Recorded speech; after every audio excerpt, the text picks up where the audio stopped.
दोस्तों, एक 14 साल लड़की सोफी जब एक दिन अपने घर आती है तो उसे एक अजीबो गरीब और पुरसरार खत मिलता है। जब वो उस खत को खोलती है तो उसमें सिर्फ एक सवाल लिखा होता है, तुम कौन हो? Who are you? सोफी को यह सीधा सादा सा सवाल हिला के रख देता है और वो कई दिन तक इसी सवाल के बारे में सोचती रहती है। अभी वो इसी खत में उलझी होती है कि उसे एक और खत मिलता है। वो उसे खोलती है तो उसमें भी एक और सवाल होता है, ये दुनिया कहां से आई है? Where does this world come from?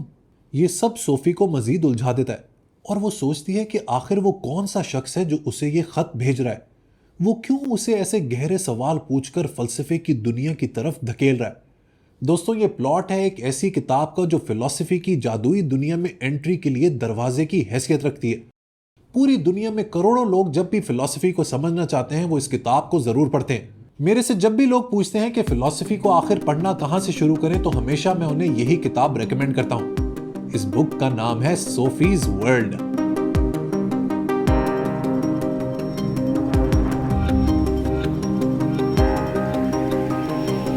Sophie's world दोस्तों एक यूनिक किताब है क्योंकि दरअसल ये एक नॉवल है जिसमें उसके ऑथर ऑस्टीन गार्डन ने सोफी और उसके उस्ताद एल्बर्टो नॉक्स के जरिए हमें फिलॉसफी के गहरे और गाढ़े कॉन्सेप्ट समझाने की कोशिश की है। ये किताब इतनी इंटरेस्टिंग और लाइफ चेंजिंग है कि अगर आप एक दफा इसको पढ़ना शुरू करेंगे ना तो आपको इसको छोड़ने का दिल ही नहीं करेगा। सो बुक बडीज एक काम करते हैं, आज मैं आपको सोफी अमंडसन के साथ फलसफे के एक ऐसे सफर पर लेकर जाऊंगा जो शायद आपकी जिंदगी बदल दे और आपके लिए हकीकत के पीछे छुपे हुए राजों पर से बिल आखिर पर्दा उठा दे। So let's get started. So पहली मिस्ट्री आप लोगों के लिए सॉल्व करता हूं कि सोफी को जो शख्स ये खत भेज रहा था ना उसका नाम था एल्बर्टो नॉक्स। एल्बर्टो नॉक्स कोई आम शख्स नहीं था, वो एक ऐसा उस्ताद था जो सोफी को हकीकत की खोज में मदद देने वाला था। अब देखें, एल्बर्टो जिस ऑर्डर में सोफी को लेकर चलेगा ना आपने भी फिलॉसफी इसी ऑर्डर में पढ़नी शुरू करनी है। सो कहानी का आगाज होता है अर्लीस्ट ग्रीक फिलोसोफर से जिन्हें नेचुरल फिलोसोफर्स कहा जाता है। ये फलसफी नेचुरल वर्ल्ड और इसके अंदर मौजूद प्रोसेसेस को समझने की तगोदो में लगे हुए थे। वो जानना चाहते थे कि नेचर यानी कुदरत काम कैसे करती है, किस तरह पानी के अंदर मछलियां पैदा हो जाती हैं, किस तरह दिखने में बेजान जमीन से इतने बड़े दरख्त और खूबसूरत फूल वाले पौधे निकल आते हैं। ये फलसफी ना दरअसल अपने सवालों के जरिए लॉज ऑफ नेचर को समझना चाहते थे।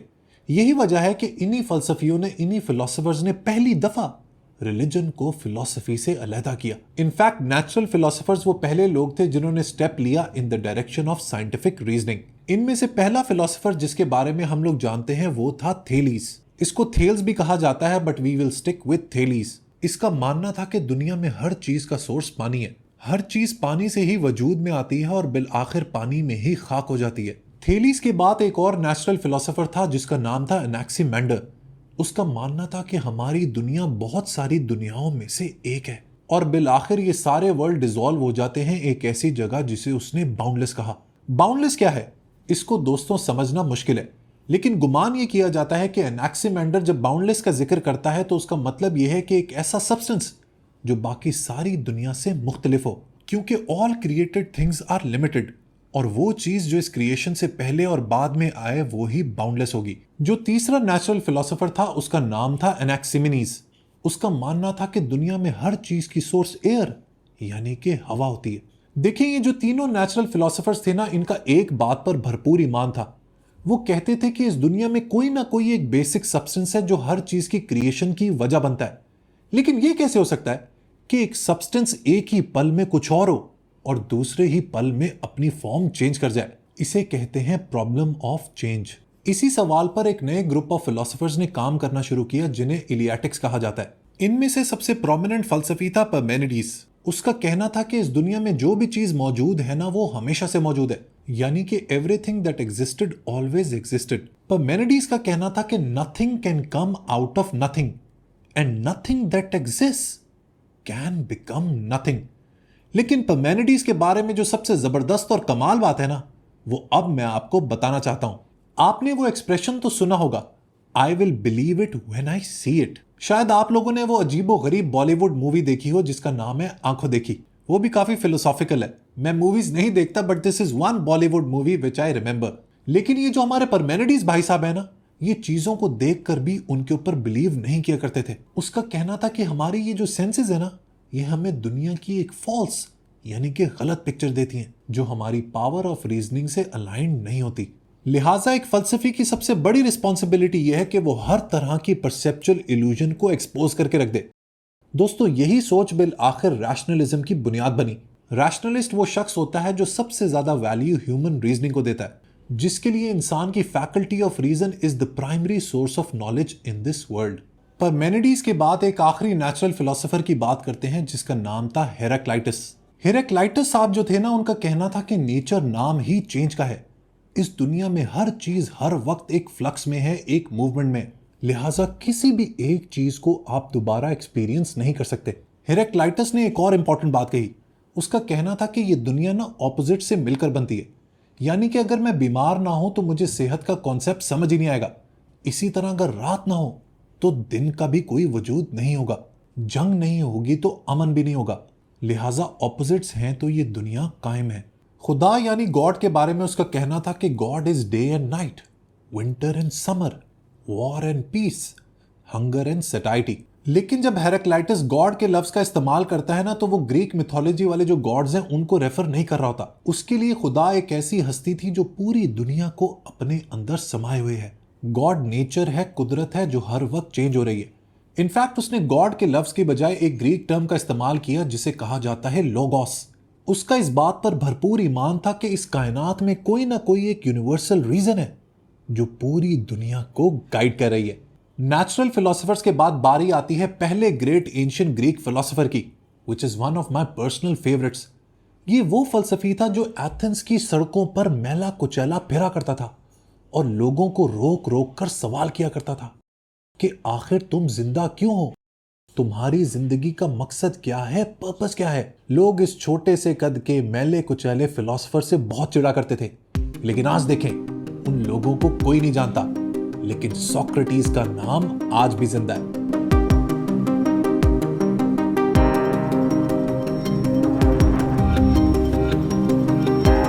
सोक्रेटिस के फलसफे की एक लाइन पूरी फिलॉसफी पर भारी है, an unexamined life is not worth living. वाह, क्या कमाल बात है। इसका मतलब यह है कि वो जिंदगी जिसमें तगोदो नहीं है, जद्दोजहद नहीं है, स्ट्रगल नहीं है, अपने आप को पहचानने के लिए कोई मेहनत नहीं है, जिंदगी के मकसद को तलाश करने के लिए कोई रेस्टलेसनेस नहीं है, तो ऐसी जिंदगी किसी काम की नहीं। सोक्रेटिस का यह जुमला सुनकर ना सोफी के जहन में बहुत से सवालात पैदा होने शुरू हो जाते हैं। वो इतनी छोटी सी एज में अपने बारे में सोचती है कि उसकी जिंदगी तो सिर्फ एक रूटीन के इर्द गिर्द घूम रही है। ना कोई उसमें नया सवाल है, ना कोई जद्दोजहद है और ना कोई तगदो है। ये थॉट उसे हिला के रख देती है और वो अपने आप से ये वादा करती है कि वो इस जिंदगी की हकीकत जान के रहेगी। सोक्रेटिस से वो एक और चीज सीखती है और वो है the power of questions. Socrates हमेशा कहता था कि I know that I know nothing. उसके पास हर सवाल का जवाब नहीं होता था, लेकिन जिंदगी के हर पहलू को लेकर उसके पास बहुत से सवालात होते थे और उन्हीं सवालात से वो जिंदगी की रियलिटी को समझ लेता था। सोक्रेटिस ने ना तो कोई किताब लिखी और ना ही अपनी टीचिंग्स को डॉक्यूमेंट किया। हमें तो शुक्रिया अदा करना चाहिए प्लेटो का, उसके शागिर्द का, जिसने अपने डायलॉग्स के जरिए, अपनी किताबों के जरिए अपने उस्ताद सोक्रेटिस का नाम जिंदा रखा। सोफी सोक्रेटिस के बाद अब प्लेटो को समझना शुरू करती है और समझती है उसकी फिलॉसफी के सबसे बिजार आइडिया को, यानी कि थ्योरी ऑफ फॉर्म्स। इस थ्योरी ऑफ फॉर्म्स के मुताबिक ये दुनिया दो हिस्सों में डिवाइडेड है। एक तो है द वर्ल्ड ऑफ अपीयरेंस, यानी कि वो दुनिया जिनमें हम लोग रहते हैं, जिनमें हमें ये चीजें नजर आती हैं, and the other one is the world of reality. ये वो रियलिटी है जो इटर्नल है और इम्यूटेबल है। दुनिया की कोई ताकत इस रियलिटी को नहीं बदल सकती। उसका कहना था कि आइडियल फॉर्म्स के बारे में जो हमारा कॉन्सेप्ट होता है ना, वो इन्नेट होता है, यानी कि पैदाइशी, यानी कि कोई भी शख्स इन आइडियाज की समझ के साथ पैदा होता है, तो चाहे वो उससे अवेयर हो या ना हो। प्लेटो ने एक और मिस्टीरियस और पुरसरार बात कही। उसका कहना था कि हमारी पैदाइश से पहले हमारी रूह पैदा हो जाती है और चूंकि हमारी ये रूह, हमारी ये soul in world of ideas में रहती है, लिहाजा उसे इन सब परफेक्ट फॉर्म्स के बारे में पता होता है। लेकिन जैसे ही ये सोल हमारी बॉडी में बेदार होती है, उसे ये सब बातें भूल जाती हैं। हमारी इस रूह के अंदर उस वर्ल्ड ऑफ आइडियाज के जो परफेक्ट फॉर्म्स थी ना, उनकी सिर्फ एक धुंधली सी इमेज रह जाती है। लिहाजा जब हम रियल लाइफ में किसी घोड़े को देखते हैं ना, तो हम घोड़े को तो आइडेंटिफाई कर लेते हैं, लेकिन वो घोड़ा इम्परफेक्ट होता है। इस घोड़े पर गौर किए बगैर मिली सेकेंड्स के अंदर हमें पता लग जाता है कि ये जो चीज हमारे सामने दौड़ रही है ये एक घोड़ा है, क्योंकि इस घोड़े की परफेक्ट फॉर्म ऑलरेडी हमारी रूह उन वर्ल्ड ऑफ आइडियाज में देख चुकी है और कहीं ना कहीं हमारे सामने फिजिकल वर्ल्ड में मौजूद ये घोड़ा उस परफेक्ट फॉर्म से मिलता जुलता है। प्लेटो के बाद उसी का एक और बड़ा स्टूडेंट एरिस्टोटल यानी कि अरस्तु मंजरे आम पर आया। एरिस्टोटल ने हमें मंतक यानी लॉजिक सिखाई, जिसकी बुनियाद पर आज का पूरा साइंसी इल्म खड़ा हुआ है। एरिस्टोटल कहता था कि हर चीज के पीछे एक रीजन होती है और हम मुशाहिदे और तजुर्बे यानी कि ऑब्जर्वेशन और एक्सपीरियंस के जरिए इल्म हासिल कर सकते हैं। एंशिएंट ग्रीक फिलॉसफी ने सोफी को झंझोड़ कर रख दिया और उसे मजीद क्यूरियस भी कर दिया। उसके जहन में बहुत से सवालात पैदा होने शुरू हो गए और वो उन सवालों का जवाब भी जानना चाहती थी। सोफी और उसके उस्ताद एल्बर्टो नॉक्स ने ग्रीक फिलॉसफी के बाद यूरोपियन मिडिल एजेस और रेनेसांस को एक्सप्लोर करना शुरू किया। क्रिश्चियन मजहब ने किस तरह फिलोसॉफिकल डिबेट को ड्राइव किया, फेथ को लेके, रैशनैलिटी को लेके और मटीरियलिज्म को लेके, ये भी सोफी ने समझा। अगले 1500 साल तक मजहब ने फिलोसॉफिकल डिबेट, फिलोसॉफिकल कंजेक्चर के ऊपर ताले लगा दिए। मजहब ने लोगों को यह सिखा दिया कि जहां पर फेथ यानी ईमान की बात आ जाए ना, वहां पर किसी भी किस्म के सवाल की कोई गुंजाइश नहीं। मजहब में सवाल उठाया नहीं जाता बल्कि सर को झुकाया जाता है। और जब मुआशरों में ऐसा एटीट्यूड होता है ना, तो वहां पर किसी भी किस्म की प्रोग्रेस, किसी भी किस्म का डायलॉग, डिस्कोर्स, किसी भी किस्म की नई नॉवल सोच जन्म नहीं लेती। लेकिन 15वीं सदी में दो ऐसे इंसिडेंट्स हुए जिन्होंने यूरोप की किस्मत को हमेशा के लिए बदल कर रख दिया। एक तो थी दोस्तों the invention of printing press और दूसरा था रेनेसांस। गुटेनबर्ग प्रेस और रेनेसांस ने यूरोप के इंटेलेक्चुअल स्लंबर को तोड़ के रख दिया। रेनेसांस एक इंटेलेक्चुअल रिवाइवल लेकर आया जिसमें फाइनली लोगों ने मजहब के डर से बाहर निकलकर क्रिएटिविटी को, ह्यूमन पोटेंशियल को, आर्ट को, साइंस को, फिलॉसफी को समझना शुरू किया। यहां पर कोपर्निकस का जिक्र करना जरूरी है, एक ऐसा बहादुर और कमाल का साइंसदान जिसने चर्च के जियोसेंट्रिक मॉडल को चैलेंज किया। कोपर्निकस ने पहली दफा इस दुनिया को बताया कि भाई अर्थ नहीं है जिसके इर्द गिर्द सूरज घूमता है, बल्कि हमारा जो सोलर सिस्टम है उसका सेंटर है सन। लिहाजा he propose the heliocentric model of the universe. Church ने सारी उम्र लोगों को बताया कि ये जो दुनिया है ना, हमारा जो अर्थ है, this is the centre of the solar system. लेकिन कोपर्निकस भांप गया कि चर्च का यह दावा झूठ पर मबनी है और उसने अपनी किताब on the revolutions of the heavenly spheres के जरिए दुनिया को एक ऐसा नया नजरिया दिया जिसने चर्च की पावर को तोड़ने की बुनियाद रख दी। यही वो दौर था जिसमें आहिस्ता आहिस्ता फिलोसोफर्स ने कमबैक करना शुरू किया। इसे बरूक इरा कहा जाता है और इसमें क्लासिकल शो डाउन हुआ between materialism and idealism. Materialism का फलसफा ये कहता है कि इस दुनिया में हर चीज के पीछे फंडामेंटल सब्सटेंस मैटर है और इस मैटर को समझकर हम इस कायनात के हर प्रोसेस को समझ सकते हैं। ये मटीरियलिज्म की ही फिलॉसफी थी जिसने 17वीं और 18वीं सदी में जो साइंटिफिक रेवोल्यूशन आया उसकी बुनियाद रखी। दूसरी तरफ आइडियलिज्म मटीरियलिज्म के बिल्कुल ऑपोजिट बात करता है। आइडियलिज्म के मुताबिक इस दुनिया का फंडामेंटल सब्सटेंस मैटर नहीं बल्कि स्पिरिचुअल है। इस दौर का सबसे बड़ा मटीरियलिस्ट फिलोसोफर थॉमस हॉब्स था। वो कहता था कि इवन इंसान की जो रूह है ना, उससे भी हमारे ब्रेन और बॉडी के पार्टिकल्स के जरिए एक्सप्लेन किया जा सकता है। थॉमस हॉब्स के बाद अब बात करते हैं रैशनलिस्ट स्कूल ऑफ थॉट की, जिसका शायद सबसे पहला बड़ा फिलोसोफर रेने डेकार्ट था, जिसने अपनी सोच के जरिए दुनिया के सोचने के जाविये को हमेशा के लिए बदल कर रख दिया। रैशनलिज्म दोस्तों, जैसा कि मैंने आपको बताया, ह्यूमन फैकल्टी ऑफ रीजनिंग को सबसे ज्यादा सीक्रेट समझती है। रैशनलिस्ट के लिए हमारे ब्रेन से बड़ी कोई पावर नहीं, और रैशनलिस्ट ये कहते हैं कि इंसान अपनी पावर ऑफ रीजनिंग के जरिए इस पूरी कायनात को समझ सकता है। यही वजह है कि उसने अपनी मशहूर जमाना स्टेटमेंट इस दुनिया को दी, I think therefore I am. इस स्टेटमेंट ने मॉडर्न फिलॉसफी की बुनियाद रखी और ह्यूमन कॉन्शियसनेस को रियलिटी को समझने के लिए एक स्टार्टिंग पॉइंट कंसिडर किया। डेकार्ट के बाद सोफी की मुलाकात दो और जबरदस्त फिलोसोफर से होती है, जिनमें से एक है जॉन लॉक और दूसरा है my favourite Spinoza. John Locke एक एम्पिरिसिस्ट था। एम्पिरिसिस्ट दोस्तों वो लोग होते हैं जो ह्यूमन सेंसेस और परसेप्शन को सबसे ऊपर रखते हैं, जबकि दूसरी तरफ Spinoza equated God with nature's law. वो कहता था कि God is in the universe and universe is in the God. Spinoza के लिए इस कायनात में हर चीज के अंदर जो इनर कॉज है ना, उसी का नाम दरअसल खुदा है। स्पिनोजा के बाद सोफी की मुलाकात होती है एक और ऐसे फिलोसोफर से जो उसकी सोच को झंझोड़ कर रख देता है। मैं बात कर रहा हूं जॉर्ज बर्कले की। बर्कले ने आइडियलिज्म और इममटीरियलिज्म की फिलॉसफी दुनिया को दी। उसने एक अजीबो गरीब सी बात कही। उसका कहना था कि ये जो फिजिकल वर्ल्ड है ना, इसकी कोई एग्जिस्टेंस है ही नहीं। हकीकत यानी रियलिटी का वजूद सिर्फ हमारे जहन में मौजूद है। बर्कले की फिलॉसफी एक आउटरेजियस कॉन्सेप्ट पर खड़ी हुई है जिसे कहते हैं एसी एस्ट परसिपी, यानी कि to be is to be perceived. लेकिन आखिर इस स्टेटमेंट का मतलब क्या है? इसका अजीबो गरीब मतलब है। बर्कले ये कहता था कि कोई भी चीज तब तक एग्जिस्ट नहीं कर सकती जब तक उसे कोई देखने या महसूस करने वाला ना हो। यानी कि ये जो मेरे सामने चेयर पड़ी हुई है, अगर मैं इसको ना देखूं तो इसका वजूद भी इस दुनिया में मौजूद नहीं होगा। अगर मैं अभी अपनी आंखें बंद कर लूं और इस रूम में कोई और दूसरा भी इस चेयर को ना देख रहा हो तो ये चेयर इस रूम में एग्जिस्ट करती ही नहीं है। ये थी दोस्तों जॉर्ज बर्कले की अजीबोगरीब फिलॉसफी।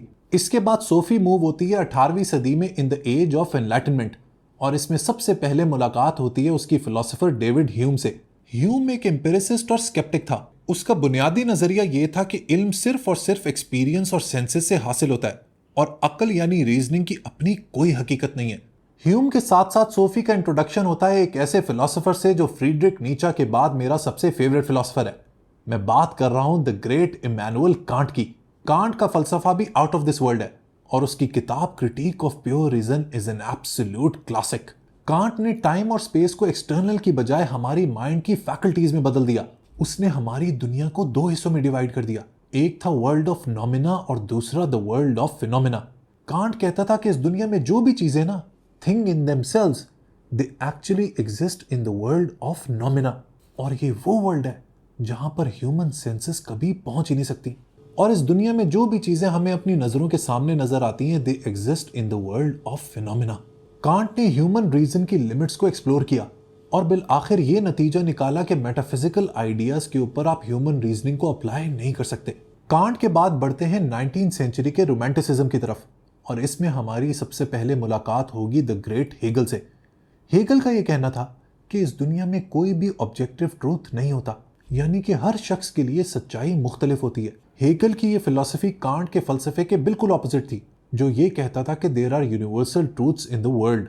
हेगल ने डायलेक्टिकल प्रोसेस को पॉपुलराइज किया, जिसमें उसने थीसिस, एंटीथीसिस और सिंथेसिस की बात की। थीसिस में किसी भी ख्याल या नजरिए को पेश किया जाता है। एंटीथीसिस एक ऐसा नजरिया होता है जो इस थीसिस के खिलाफ होता है, और सिंथेसिस में दोनों नजरियात को मिलाकर एक नया और बेहतर नजरिया तश्कील किया जाता है। हेगल कहता था कि ये दुनिया इसी डायलेक्टिकल प्रोसेस के जरिए तरक्की करती है। पहले थीसिस होता है, फिर एंटीथीसिस और सिंथेसिस, और इसी तरह ये साइकिल आगे मूव करती रहती है। हेगल के बाद बात करते हैं about one of my favourite philosophies, यानी कि एग्जिस्टेंशियलिज्म। मैं खुद भी एक एग्जिस्टेंशियलिस्ट हूं। एग्जिस्टेंशियलिज्म में सोफी की सबसे पहले मुलाकात होती है सोरेन केरकेगार्ड से। केरकेगार्ड और सार्ट्रे जैसे जो फिलोसोफर्स हैं, इन्हें एग्जिस्टेंशियलिस्ट कहा जाता है। एग्जिस्टेंशियलिज्म की जो फिलॉसफी है ना दोस्तों, वो जिंदगी के मकसद, उसके पर्पस, उसकी आज़ादी के बारे में बात करती है। ये फिलॉसफी ये कहती है कि जिंदगी का पहले से कोई भी प्री डिटर्मिन्ड मकसद नहीं है। कोई भी ऐसी डिवाइन एंटिटी नहीं है जिसने आपको ये बताया हुआ है कि आपने जिंदगी में क्या करना है। लाइफ में आपके साथ जो कुछ भी होगा वो आपने खुद डिसाइड करना होता है। You have choice to decide what you want to be in life. इसके लिए सार्ट्रे ने कमाल का एक्सप्रेशन यूज किया, एग्जिस्टेंस प्रीसीड्स एसेंस, यानी कि इंसान का वजूद पहले है और उसकी शनाख्त बाद में है। दोस्तों, क्या आप जानते हैं कि मैं क्यों एक एग्जिस्टेंशियलिस्ट हूं और क्यों मुझे ये फिलॉसफी पसंद है? I have always been a believer in free will. मेरा इस बात पर भरपूर यकीन है कि इंसान अपनी जिंदगी की ड्राइविंग सीट पर होता है और उसके साथ जिंदगी में वही होता है जो वो चाहता है, जिसके लिए वो एफर्ट करता है। एग्जिस्टेंशियलिज्म भी हमें यही सिखाता है that you are in control of your life. आपकी चॉइसेस ही आपकी जिंदगी को बनाती हैं, rather than any divine force. इसी तरह बिल आखिर सोफी की ये फिलोसॉफिकल जर्नी इख्तिताम होती है। लेकिन दोस्तों, इसमें एक ट्विस्ट है। क्या सोफी और उसके टीचर अल्बर्टो नॉक्स रियलिटी में मौजूद हैं या नहीं, या वो सिर्फ इस स्टोरी के कैरेक्टर्स हैं? ये बात जानने के लिए आपको ये किताब पढ़नी पड़ेगी। लेकिन ये बात तो तय है कि अगर आप फिलॉसफी में बिगिनर है ना, तो फिर आपने ये बुक सोफीज वर्ल्ड जरूर पढ़नी है। दोस्तों, आखिर में ना मैं आपसे एक सवाल करना चाहता हूं, और इस सवाल का ताल्लुक सोक्रेटिस की उस स्टेटमेंट से है, an unexamined life is not worth living. सवाल यह है कि क्या आपने कभी अपनी जिंदगी के मकसद के बारे में, इसके ऑब्जेक्टिव के बारे में, इसके पर्पस के बारे में सोचा है? और अगर नहीं सोचा तो क्यों नहीं सोचा? और अगर सोचा है तो आपको क्या लगता है कि आप इस दुनिया में क्यों पैदा हुए हैं? देखिए, मेरा इसमें एक ही पर्सपेक्टिव है कि अगर आपकी लाइफ के अंदर कोई भी स्ट्रगल, कोई भी जुस्तजू, कोई भी एंकर नहीं है ना, तो फिर ऐसी जिंदगी का कोई भी मजा नहीं है। और अगर आप वाकई में अपनी जिंदगी के पर्पस को समझना चाहते हैं, हासिल करना चाहते हैं, तो फिलॉसफी एक ऐसा डिसिप्लिन है जो आपको आपकी जिंदगी के मकसद तक पहुंचने में मदद दे सकता है। For me it is the best discipline of study. लिहाजा फिलॉसफी जरूर पढ़ा कीजिए। मेरा ये चैनल फिलॉसफी की भूख को मिटाने में आपकी बहुत मदद कर सकता है, लिहाजा इसको सब्सक्राइब जरूर कीजिएगा। वीडियो पसंद आई हो तो लाइक बटन भी प्रेस कीजिएगा। Until next time, good bye.